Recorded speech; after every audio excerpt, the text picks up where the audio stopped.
예르즈 게드로츠 같은 사람이 그 지도자인데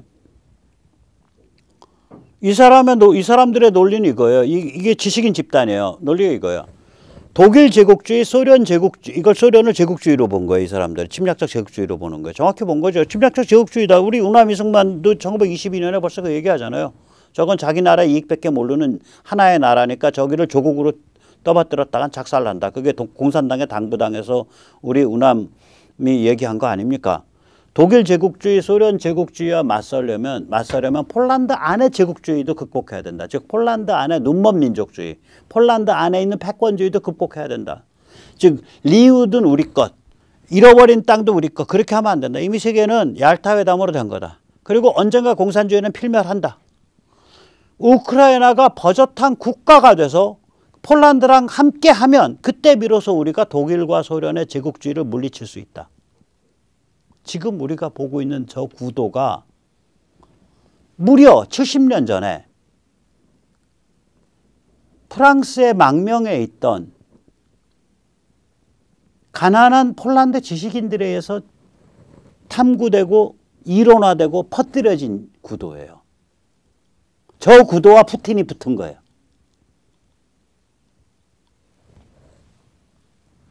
70년 묵은 정신과 푸틴이 붙은 거예요. 저게 지금 우크라 전쟁이.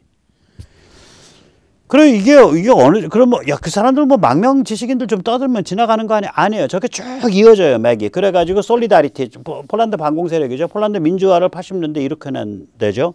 솔리다리티 지도자들의 스승이에요, 이 사람들이. 정신적 스승이에요.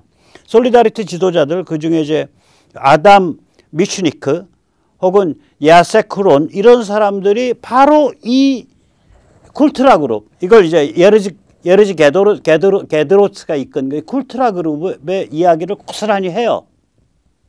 이 쿨트라 그룹은 없는 돈에도 우크라이나 문필가들을 발굴하고 사귀고 또 특히 1930년대 40년대 우크라이나에서 그 스탈린에서 숙청당한 훌륭한 문필가들의 글을 발굴해서 그걸 자기 쿨트라 잡지에 계속 연재하고 싣고, 그래서 폴란드 사람들한테 우크라 민족이 어떤 민족인가를 계속 알려준 거예요. 그래서 이게 나중에 폴란드가 공산 체제가 무너지고 나서 폴란드가 동방 정책, 저걸 이스턴 팔리시라 그러는데, 우크라를 키워야 된다. 우크라가 하나의 국민이 돼야 된다. 하나의 국가가 돼야 된다. 버젓한. 이 폴란드의 동방 정책이 핵심이 그건데, 그 동방 정책의 본질이 바로 이 쿨트라 그룹, 예르즈 게드로츠가 만들기 시작한 쿨트라 그룹이고요. 폴란드 의회는 예르즈 게드로츠의 탄신 100주년이었던 2006년을 올해 얘들이 게드로츠의 해라고 선포를 하고 기념식을 가졌습니다. 저게 저런 거예요. 그러니까 아무도 우크라를 하나의 국민으로 인정하고 아무도 우크라를 하나의 국가로 인정하지 않을 때, 스탈린이 생생하게 아직 파워가 있었고 소련이 생생하게 파워가 있을 때 저거 버젓한 국가가 돼야 되고 버젓한 국민이 돼야 돼. 언젠가 공산주의 망해. 그때 우크라는 버젓한 국가, 버젓한 국민이 돼야 되고, 그 버젓한 국가, 버젓한 국민과 우리 폴란드가 힘을 잡으면 저 소련 제국주의, 러시아 제국주의와 독일 제국주의를 우리가 견뎌낼 수 있어. 아, 이거 소름 끼치는 겁니다, 진짜. 소름 끼치는 거예요. 소름 끼치는 스토리예요. 그래서 이제 제가 유로마이단 혁명을 이제 마지막 좀 설명을 드릴 텐데요. 자, 이러한 백그라운드가 있는 거예요. 그래서 유로마이단 혁명도 가만히 보면 결정적일 때 폴란드 수상이 등장해요. 제가 과정을 말씀드릴게요. 이게 이제 처음에는 어떻게 된 거냐면 2013년 11월에 야누코비치가 지금 여기 있는 그 빤지르르하게 생긴 저 지도자, 저게 대통령이었다고요. 이게 이제 EU와 협력하겠다, 뭐 EU에 가입하겠다도 아니야. EU와 협력하겠다라는 그 협력 협정에 서명할 걸 거부를 해요. 원래 서명하게 돼 있었는데. 그러니까 어른들이야 먹고 사느라고 바빠서 관심 없고 10대 후반 20대 초반 애들은, 그러니까 20살짜리예요. 얘들은 우리가 EU에 가입돼서 EU에 좀 우리가 여행도 좀 다니고 우리가 유럽의 한 부분이 되면 먹고 살 것 같고 인생이 필 것 같아. 그래 얘들이 그 그 키우에 있는 광장, 그 마이단이죠. 그 마이단의 광장이라는 뜻이죠. 거기에 모여가지고 구호를 외치는 거예요. 유럽, 유럽, 유럽, 유럽. 그래서 유로 마이단이에요. 그 뭐 한 1000명이 짝짝짝이야. 근데 집에 안 가고 밤낮으로 당번 쓰면서 계속 이걸 하니까 야누코비치가 약이 오른 거예요. 그래서 야누코비치 계산 어떻게 했냐. 저것들을 곤봉으로 내리쳐서 어깨뼈를 부러뜨리고 머리를 깨놓으면은 부모들이 겁이 나갖고 애들을 다 걷어들이겠지. 그래서 이제 곤봉이들은 특수부대가 가서 애들 머리 깨고 어깨뼈 부러뜨리고 이제 팔다리 부러뜨린 거예요. 여기에 이제 우크라이나 사람들의 그 기질이 나오는데 부모들이 야 다쳐 너 거기 나가지 마 말린 게 아니라 부모들이 튀어나와가지고 구호가 바뀌어. 네가 뭔데 내 새끼 패. 구호가 그거예요. You are not permitted to beat my child. 너는 내 새끼 팰 권리 그렇게 내 새끼 패는 게 금지되어 있는 놈이야. 그 소리죠. 네가 뭔데 내 새끼 패. 저게 구호예요. 그 부모들이 튀어나온 거. 저기 갑자기 그냥 10만 명 단위로 불어버린 거예요. 저게 한 100배로. 그러니까 이제 정부랑 유혈 충돌이 있죠. 총 쏘고 죽고. 그러니까 어른들이 화염병을 만들어요. 어머니가 그래갖고 아들한테 주고 자기도 들고 나가. 저 코사크의 후예들이어갖고 필 한번 딱 꽂히면은 확 돌아버리는 거예요. 저게. 그러니까 또 야누코비치가 무슨 짓을 했냐. 저기 이제 광장을 둘러싼 저 빌딩 꼭대기에다가 저격수를 배치해서 마이크 잡고 연설하면은 뿅 쏘고 마이크 잡고 연설 사람 픽픽 죽어나가죠. 또 관창 메고 그럼 또 행진하고 그래서 아주 그냥 유혈로 그냥 막 치닫고 있는데 폴란드 수상이 들어와요. 튀어들어와. 그 야누코비치한테는 야, 그 개혁 약속하고 그리고 이거 수습해 너 그 큰일 난다 이거. 그리고 이 마이단 그 군중한테 야누코비치가 물러날 틈을 줘라. 물러날 틈을 안 주고 지금 당장 다 쳐들어가서 찢어 죽이자고 들면 너희 다 탱크에 짓밟혀서 죽는 거야. 그래가지고 그냥 아마 밤새서 토론했을 거예요. 그래서 폴란드 수상이 군중의 흥분을 내려앉혀. 그리고 야누코비치가 며칠 있다 도망가 버려요. 러시아로. 그러면서 의회가 임시정부로 바뀌는 거예요. 그리고 선거 치러서 포로셴코 좀 우유부단하지만 젤렌스키의 전임자가 이제 대통령 되죠. 그런데 이제 여기서 또 트럼프랑 또 악연이 있어요. 이게 뭐냐면 이 야누코비치가 2004년에 부정선거 원흉입니다. 이게 거의 러시아 간첩이에요. 얘가 이제 정당이 저게 뭐냐면 파티 오브 더 리전이라는 정당이고 아래 그 퍼런 깃발이 그 파티 오브 더 리전인데 리전이라는 건 뭐예요? 뜻이 결국은 우크라이나는 러시아와 하나의 영내를 형성하는 거야. 그 소리죠.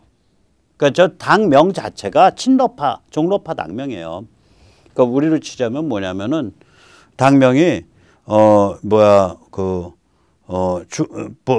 북중러 동북아 영내권당 뭐 이런 거예요. 그럼 그거 완전히 저 종북 친북당이지. 당명이 저래요. 한때 최고 정당이었어요. 최대 정당이었고 저거의 지도자야. 야누코비치가. 근데 2004년에 대통령 선거 질 것 같으니까 유시첸코를 독국물로 하고 이제 부정선거를 했단 말이에요. 그래서 국민들이 좀 두고 일어나가지고 선거를 다시 치렀어요. 그래서 유시첸코가 됐지. 당선이 됐는데 문제가 뭐냐면 유시첸코가 이게 흐리멍덩해. 그래갖고 야누코비치가 빙빙빙빙 안 잡혀가고 돌다가 2010년에 당선이 덜컥 된 거예요. 근데 그걸 야누코비치를 하나의 정치인으로서 다시 살려내고 마이크 잡을 땐 이렇게 말씀하시고 뭐 어쩌고 저쩌고 다 미국 정치인들이랑 또 자리도 만들어주고 그걸 누가 했냐. 매너포트라는 폴 매너포트가 했어. 저 사람 아실 거야. 2016년 6월부터 8월까지 3개월 동안 트럼프 캠프의 선대위원장이에요. 그리고 트럼프가 대통령 선거 패배한 다음에 마지막으로 2020년 12월에 사면을 해준 사람이에요. 여기에 또 흑역사가 또 엮이는 거예요, 이게. 저 매너포트가 야누코비치를 살려낸 인간이에요. 정치적으로. 그래서 이게 그 만만치 않습니다. 이제 더 들여다보면 제가 이제 우크라이나 역사를 이제 좀 한 뭐라 그럴까 좀 다시 언제 다룰 기회가 있으면 말씀드리겠지만 사실 우크라이나 잘 몰라요. 이 정도까지 이제 조사를 했지만 예를 들면 아시다시피 젤렌스키를 키운 인물이 있어요. 이게 이제 그 젤렌스키가 프리바트라는 채널에서 만든 공공의 종, 그러니까 퍼블릭 서번트라는 그 코미디성 드라마에서 대통령 역을 맡은 배우로서 시작을 했잖아요. 그럴 때 그 방송사의 오너가 누구냐면 유명한 아주 그 부패한 우크라이나의 올리가크인 이고르 콜로모이스키라는 사람이에요. 이고르 콜로모이스키. 그래서 이 사람은 트럼프 행정부 때 뮬러 특검에 의해서도 기소가 돼 있고요. 지금도 미국에 아마 기소돼 있을 거예요. 바이든 정부 때도. 도망 다녔죠. 좀 도망 다녔지. 이스라엘로. 그런데 젤렌스키가 이 사람을 사면을 했을 거예요. 시민권은 박탈이 당했는데 시민권은 회복을 안 시켜줬지만 지금은 다시 우크라이나에서 돌아다녀요. 젤렌스키도 그렇게 뒤가 깨끗한 사람이 아니에요. 이고르 콜로모이스키는 바이든 쪽과도 연결이 있을 수 있어요. 예를 들면은 그 바이든의 그 헌터 바이든이 좀 이상하게 야리꾸리하게 우크라이나의 그 에너지 개발사에 임원 맡아가지고 무지한 그 보수를 받았잖아요. 그 에너지 개발사가 부리스마예요. 부리스마가 명목상으로는 야누코비치 정부 때인가에 혹은 유시첸코 정부 때인가에 에너지 장관이죠. 에너지 장관이 명목상의 사주인데 실제 돌아다니는 소문에 의하면 이 말씀드린 이고르 콜로모이스키가 사주라는 소문이 돌아다녀요. 그럼 이제 뭐가 그림이 그려지는 거냐면 서방 쪽하고 이고르 콜로모이스키 사이에 딜이 쳐져서 젤렌스키라는 인물을 키우기로 했다고 음모론적으로 상상이 가능해. 그런데 이고르 콜로모이스키에 대해서 포로셴코 정부에서 그러니까 부리스마에 대해서 검찰 조사가 있었잖아요. 그걸 젤렌스키가 들어와서 검찰 조사를 중단시켰거든. 부리스마에 대한 검찰 조사를. 그걸 끝까지 팔아라고 트럼프가 압력을 가했고 그 압력에 대해서 그 테일러 주 우크라이나 미국 대사와 그 다음에 주 EU 미국 대사가 튀어서 증언을 해서 트럼프를 탄핵으로 몰았고 2차 탄핵. 그래서 저는 거기에 대해서 격분을 해서 어떻게 전문 외교관이 대통령을 탄핵으로 몰 수 있어. 격분을 해서 제가 그때 트럼프를 엄청 실드를 쳤고 또 진짜로 격분을 했어요. 근데 이번에 우크라이나 전쟁이 터지면서 이걸 다 들춰서 공부를 하다 보니까 여기에 냉혹한 그리고 무시무시한 세계 군사 지정학이 깔려 있는 거예요. 제가 이제 그냥 말하자면은 저걸로 말씀을 드려볼게요. 그러니까 음모론적인 시나리오로. 이건 뭐 사실관 전혀서 그냥 시나리오예요. 만약에 이고르 콜로모이스키가 부패는 했지만 우크라이나가 러시아 스피어로부터 러시아 영향권부터 독립돼서 나온 하나의 국민, 하나의 국가가 돼야 된다라고 생각하는 그런 자라고 한번 상상을 해보세요. 그런 자가 있을 수 있어요. 충분히. 유대계인데. 그러니까 도망을 이스라엘로 다녔죠. 만약에 그런 자라고 생각을 해보세요. 그리고 그런 자가 미국 쪽이나 서방 쪽에 있는 어떤 그런 영향력 있는 인사와 연결이 됐다고 생각을 해보세요. 그래서 어떤 한 인물을 키우기로 했다고 생각을 해보세요. 근데 그 자가 또 부리스마도 하고 있어. 에너지 회사도. 자, 그래서 이제 이 일이 살살살살살살 진행돼 가고 있는데 막 진행돼 가고 있는데 그래서 지금 저기 젤렌스키가 그 당선까지 됐는데 대통령이 이거 뭐 제대로 보고도 안 되고 진행됐을 거라고. 돈 드는 게 아니니까 보고를 안 했겠지. 별로 돈 들 게 없으니까. 대통령이 툭 튀어나와갖고 야, 저 브리즈마 까. 저거 까면 바이든 칠 수 있어. 그러면 바이든 치는 게 문제가 아니라 브리즈마를 깨면은 이고르 콜로모이스키가 다치고 이고르 콜로모이스키가 다치면은 지금 현직 대통령인 젤렌스키까지 불똥이 튀면서 이 구도가 다 깨지는 수가 있는 거예요. 그러니까 발끈하죠. 발끈할 수 있죠. 그러니까 전혀 다르게 보이더라고요. 이러한 가능성을 염두에 두고 보니까. 트럼프 2차 탄핵 시도조차도. 그래서 이 우크라 쪽은 저도 앞으로 굉장히 조심하려고 그래요. 우크라 폴란드 쪽은 워낙에 아주 역설적인 피바다가 꼬여 있는데요. 아까도 보셨잖아. 폴란드 지식인들 52년도야. 불과 3, 4년 전까지 우크라에 그 사람도 오래 갔어요. 우크라 그 민족주의 그 게릴라들. 이 사람들이요. 말이 민족주의 게릴라지 우크라 국가를 형성시키기 위해서라면 내가 소련이랑 손 못 잡냐. 내가 나치랑 손 못 잡냐. 내가 폴란드인 학살 못하냐 해서 엄청난 짓 많이 저지른 사람들 그 안에 많이 있어요. 몇만 명이 학살당했다고 갈리시아 지방에서는. 폴란드 입장에서는 정말 개황당한 일이죠. 아니 나라가 국경이 이동을 해버리는데 아까 이거 보시지만 이런 상태가 일어난 게 불과 5, 6년 전이야. 그러니까 사람이 잡혀 죽은 거는 불과 3, 4년밖에 안 되고 40년대 말까지 막 이 우크라 극단적 민족주의자 그룹이 날뛰었으니까 또 이거를 그 젤렌스키가 말하자면 그러니까 순국 선열로 또 다 인정을 해줬어. 폴란드랑 잘 지내면서도 이 사람들 폴란드 사람들 많이 잡아 죽인 사람도 많거든요. 그래가지고 이런 상태에서 폴란드의 지식인들이 야 거기 우리 그 옛날 폴란드 땅이었다가 지금 우크라로 넘어간 땅 그냥 우크라에 줘. 그게 맞아.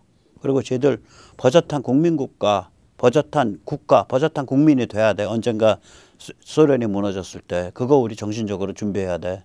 그 씨앗.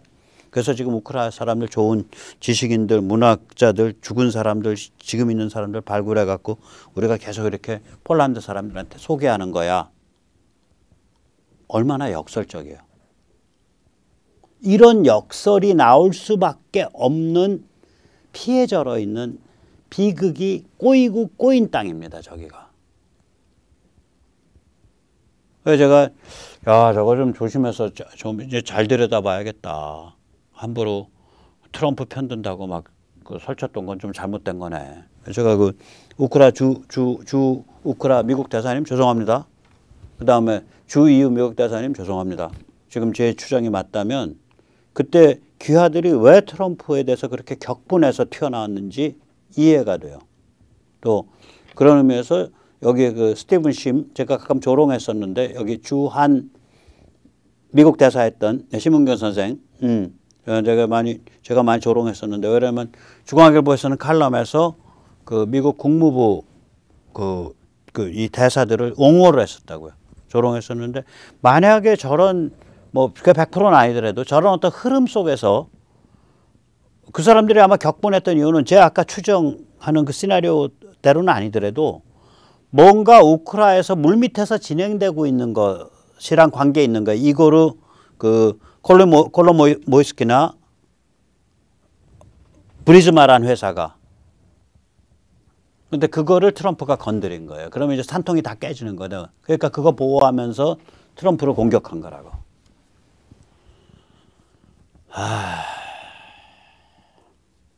참 복잡한 스토리입니다. 여기. 복잡한 스토리입니다. 자, 우리는 거기에 비해서 그 어려운 난관을 우리 선배 세대들이 다 헤쳐가서 우리는 비교적 심플하고 또 비교적 그렇게 잘 지내고 있죠. 그래서 이걸 정리를 하면 이런 정도 문장 한 200자로 정리가 됩니다. 민족은 언어 문화에 의해 형성된다. 그러나 모든 민족이 국민이 되는 것은 아니다. 우리도 6.25 남침을 격퇴하면서 비로소 강력한 국민이 됐다. 우크라 사람들도 마찬가지이다.